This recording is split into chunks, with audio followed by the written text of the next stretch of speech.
Happy Holi. তো বন্ধুরা, হোলি চলে গেছে, বেশ কদিন হয়ে গেল, 3-4 দিন হয়ে গেল। সবাই তো সেই হোলিতে এনজয় করছো, আমাকে কেউ ডাকো নাই হোলিতে রং খেলার জন্য। আর পেছনে দেখো কি হারে হাওয়া হচ্ছে। গতকাল থেকে আমাদের এখানে মানে কি আর বলবো, শুকনা ঝড় হচ্ছে, শুকনা ঝড়। আর চারপাশে এখন যা মানে ধুলা, এই ধুলাতে এত পরিমাণে হাওয়া হচ্ছে, একদম সব ধুলা চোখের মধ্যে ঢুকে যাচ্ছে। তার জন্য আজকে আর বাড়ি থেকে বের হইনি। কালকে বাইরে বের হয়েছিলাম বাড়ি থেকে, মানে আমাদের স্বামীনাথের মাঠে খেলা হচ্ছিল, ব্যাট বল খেলা, প্লাস্টিক বলের খেলা, সেখানটায় ছিলাম। সেখানে থাইকে আমার চোখগুলা গেছে, মানে তাকাতে পারতেছিলাম না, এত ধুলা এত ধুলা। মানে বুঝতে পারছো, এখন খেলার যোগ যার আছে সে তো থাকবেই। আমার খেলার যোগ প্রচুর, মানে ক্রিকেট খেলার, অন্য কোনো খেলার যোগ নাই। ক্রিকেট খেলাটাকে ভালোবাসি, আর হচ্ছে লুডো খেলা ভালোবাসি। আমি লুডো খেলতে আমার খুব ভালো লাগে। আর কি বলতো, ক্রিকেট খেলা তো আমার মানে কি বলবো ছোটোবেলা থেকে প্রিয়।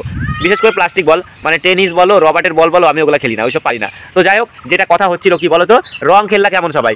আমি তো মোটামুটি খেলছি, আর আমার এখন আর রং টং খেলতে ভালো লাগে না। তো এই বছর আমাকে সবাই একটু টানা হেঁচড়া করলো রং খেলার জন্য, তাই খেললাম। তোমরা তো দেখলাম সেই রং খেললা সবাই, আমাকে কেউ ডাকলা না। হয় হয় ওই রকমই হয়, আমি গরিব মানুষ তো, মানে আমার কোনো পাত্তাই নাই। আর আমি দেখতে ভালো না, গরিব মানুষ, আমার মানে টাকা পয়সা নাই, আমার গাড়ি নাই, কিচ্ছু নাই, আর আমার ভালো ফোন নাই। তার জন্য আমাকে কেউ ডাকো নাই রং খেলার জন্য, ঠিক আছে? আমি বুঝি সবই বুঝি, কিন্তু তোমরা এনজয় করো। এরপরে কি আছে সেই অনুষ্ঠানে? তো সব অনুষ্ঠানই তো চলে গেল, মোটামুটি হোলিও চলে গেল। এরপরে কি আসছে আমাদের এখানে? আসছে কি বলতো, এরপরে বৈশাখ মাসে আমাদের এখানে হবে না, জ্যৈষ্ঠ মাসে হয়। জ্যৈষ্ঠ মাসে হয় কি বলতো, মেলা, স্বামীনাথ মেলা। আমি যে মাঠটা তোমাদের মাঝে মাঝে দেখাই স্বামীনাথ মন্দিরের সামনে, সেই মাঠেই কিন্তু বিশাল বড় মেলা হয়, মানে জ্যৈষ্ঠ মাসে বুদ্ধ পূর্ণিমাতে হয়। তো তোমরা সবাই চলে আসবে। আমি 2 মাস আগে বা 1.5 মাস আগে তোমাদেরকে নিমন্ত্রণ করে দিলাম। 7 দিন ধরে মেলা চলে, বিশাল বড় মেলা, প্রচুর লোকজন আসে, মানে সবার বাড়িতে আত্মীয় স্বজন লোক কুটুম আসতেই থাকে। তো যাই হোক বন্ধুরা, মেলা এখনো দেরি আছে, তোমাদেরকে বললাম তোমরা সবাই চলে আসো, ঠিক আছে? আমার মনটা কত বড় দেখছো, আমি সবাইকে এতদিন আগে থেকে নিমন্ত্রণ করি। আর তোমরা তোমাদের ওইদিকে কোনো অনুষ্ঠান হলে আমাকে তো কেউ নিমন্ত্রণ করো না। এত হোলি খেললা, হোলির দিন মাংস খাইলা, খাসির মাংস, তারপরে আরো কত কিছু খাইলা, ভালো মন্দ, আমাকে কেউ ডাকলা না। আর ওই দিন আমি ডাল ভাত খাইছি। আমার মনে দুঃখটা শুধু আমি তো জানি, আমাকে তো কেউ ডাকতে পারতা। বুঝতে পারছো, আমি যে কাউকে রং দেবো সেই লোকও নাই, আর আমাকে যে কেউ রং দেবে সেই লোকও নাই। তাহলে বোঝো, আর টাকা দিয়ে রং কিনে কাকে দিতে যাবো, কে গাল দিবে, কে মার দিবে, কে ঝগড়া করবে, তার জন্য আর রং টং খেলি না। আর হোলিতে সবার স্পেশাল কিছু ঘটনা ঘটে, সেই জন্য আমার হোলিতে তেমন স্পেশাল কোনো ঘটনা ঘটেনি। ছোটোবেলা থেকে আমি হোলি সেভাবে খেলি নাই, আমাকে খেলতে দিত না। তারপরে আস্তে আস্তে বড় হয়ে গেলাম। বড় হয়ে যাওয়ার পরে ছোটোবেলায় তুমি যে জিনিসটা করো নাই, বড়োবেলায় গিয়ে সেই জিনিসটা ভালো লাগে বলো? তার জন্য নিজে থেকে যাই না। এখন তো আর বাপরে বাপ, যুগ জামানা পাল্টেই গেছে। আগে যখন আমি খেলতাম না, কিন্তু দেখতাম ছেলেপেলের মনে প্রচুর আনন্দ ছিল, প্রচুর আনন্দ ছিল, এমন সুন্দর রং খেলা হতো। কিন্তু এখন রং খেলাটা পুরো পাল্টে গেছে, এখন শুধু মদ। এখন রং খেলা মানে মদ খাওয়া, এখন হোলি মানে মদ মদ মদ। তার সঙ্গে আবার মডার্নও হয়ে গেছে। আগের মতো কেউ মানে ওই যে পটাশ রং, লাখ পাওয়ার কি বলে না, সেই কলার কস মোবাইল দিয়ে সেই হারে রং খেলতো, এমনকি গোবর জল টল দিয়ে, সেই সব রং খেলা আর নাই এখন। সেই সব এখন স্মৃতি, অতীত হয়ে গেছে, অতীত।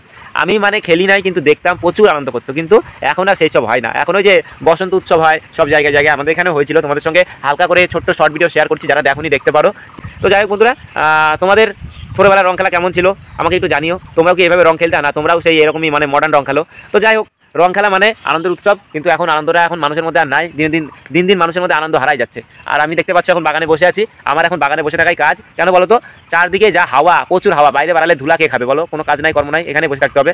তার জন্য এখানে এই যে দেখো কি একটা চট বিছাই নিলাম, বিছাই নিয়ে এসে বসলাম। এইমাত্র বাইরে থেকে আসলাম, বাড়িতে এসে এখানে বসে বললাম। 2-1জনকে ফোন করলাম, কেউ আসলো না, জানি না কেউ আসবে কিনা। তো যাই হোক বন্ধুরা, আমি তো আর ভিডিও দিতে পারি না, আমি তো ভালো ভিডিও বানাতে পারি না। আমার ভিডিও ভালো ভিডিও দিলেও তোমরা দেখো না, খারাপ ভিডিও দিলেও দেখবা না, আমি জানি। তো যাই হোক বন্ধুরা, আমি তো আর এখন সেইভাবে ভিডিও দিই না। এর আগে একটা ভিডিও তোমাদেরকে বলছিলাম, তোমরা হয়তো আমাকে আর ভিডিওতে নাও দেখতে পারো, তবুও মানে চেষ্টা করে যাচ্ছি, দিচ্ছি, সময় পাচ্ছি। তো কি আর বলবো, আমার ভিডিও তো তোমাদের ভালো লাগে না, এর আগেও বলছি, জানি। যদি ভালো লাগতো একদিন আমি একটা পজিশনে থাকতাম। কম ভিডিও আপলোড করছি, তোমরা তো আমার ভিডিও দেখোই না। তাহলে আর কি হয় বলো? তাহলে আর কি ভিডিও বানাবো? একদম কষ্ট, কথাই কষ্ট নাই, ঠিক আছে? তো সামনে পয়লা বৈশাখ আসতেছে, সবার নতুন বছর খুব সুন্দর কাটুক। আমার বাদে আমার কোনোদিনও ভালো কাটে না, আমার কোনোদিন কাটবেও না। আমি হচ্ছে অভাগা, ঠিক আছে? আমি যেদিকে যাই সবাই, আমি যদি এখন মানে কি বলবো, আমার আর ভাগ্যের কথা কিছু বললাম না, আমার ভাগ্য একদম সোনাতে বাঁধানো, ঠিক আছে? তো যাই হোক বন্ধুরা, তোমাদের সঙ্গে কি বললাম কি করলাম কিছু যাই না। আমার সঙ্গে যদি তোমরা আড্ডা মারতে চাও, চলে আসো আমার বাগানে, বসে একসঙ্গে আড্ডা মারবো, কিছু খাওয়া দাওয়া করবো। যদিও আমার কাছে এখন টাকা পয়সা নাই, আমি এখন ভিখারি, ঠিক আছে? একদম ভিখারি, আমার কাছে কোনো টাকা পয়সা নাই। কি আর বলবো, তোমরা তো আমাকে পছন্দ করো না, পছন্দ করলে কি আর এরকম হয়তো বলো? সবাই ভালো থাকো, সুস্থ থাকো, আর ভালো মন্দ রান্না করে আমাকে মাঝে মধ্যে ডাকবা, আমি খাইতে যাবো, ঠিক আছে? কেন ডাকো না, কেন ডাকো না? আমি কিন্তু তোমাদেরকে অনেকবার করে নিমন্ত্রণ করি, যখন কোনো খাবার ভিডিও বানাই আমি বলি না সবাই চলে আসো চলে আসো, সে চলে আসবা, একটা কিছু হয়ে যাবে, ঠিক আছে? সবাই ভাগযোগ করে কিছু একটা খাই ফেলবো। তোমরা আমাকে ডাকো না, তোমরা স্বার্থপর হয়ে গেছো, খুব স্বার্থপর হয়ে গেছো। তো যাই হোক বন্ধুরা, তোমরা সবাই ভালো থাকবা, কিন্তু আমার মতো খারাপ কেউ থেকো না। আমি হচ্ছে একটা অভাগা, জঞ্জাল, আমার কথা বাদ দাও, ঠিক আছে? তো সবাই ভালো থাকো, সুস্থ থাকো, আর কি দেখতে থাকো।